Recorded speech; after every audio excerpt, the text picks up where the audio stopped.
primo bilancio di sostenibilità redatto nel 23 e relativo all'esercizio 22 che mette formalmente in rilievo tutte le azioni che l'Ateneo ha messo in campo per la sostenibilità ambientale, sociale ed economica, e quindi si rivolge sostanzialmente agli stakeholder dell'Ateneo per evidenziare appunto questo percorso che l'università ha intrapreso sotto la spinta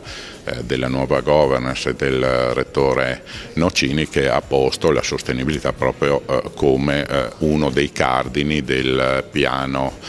strategico redatto già nel 2019 al nostro insediamento. Il bilancio di sostenibilità è stata l'occasione per raccogliere una serie di dati e metterli a sistema con riferimento agli impatti economici, ambientali e sociali che l'Ateneo genera e anche ai risvolti di sostenibilità nelle 3 missioni dell'Ateneo. Quindi per esempio abbiamo potuto misurare i risparmi energetici ottenuti grazie a campagne di efficientamento energetico, pari al 10% per quanto riguarda l'energia elettrica e al 22% per quanto riguarda il gas rispetto al quinquennio precedente. Poi abbiamo enfatizzato dal punto di vista economico che il 26% dei nostri studenti appartiene alla fascia di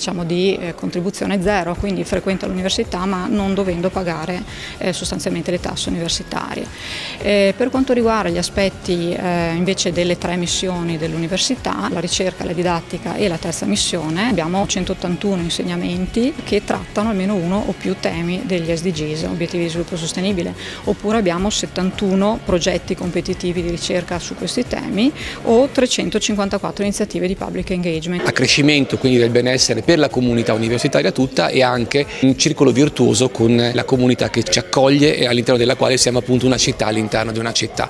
Questo è molto importante perché rientra e dà in qualche modo questa sia una misura, se volete, non di natura economica o quantitativa della capacità dell'Ateneo di avere una visione anche in ambito di transizione ecologica. Il bilancio di sostenibilità raccoglie,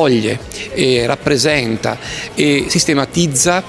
questa dimensione dell'accrescimento del benessere che come Ateneo produciamo all'interno e all'esterno. Quindi ben venga questo documento perché riflette e in qualche modo anche conferma le ambizioni che il nostro Ateneo ha nell'ambito appunto della sostenibilità ambientale, sociale ed economica.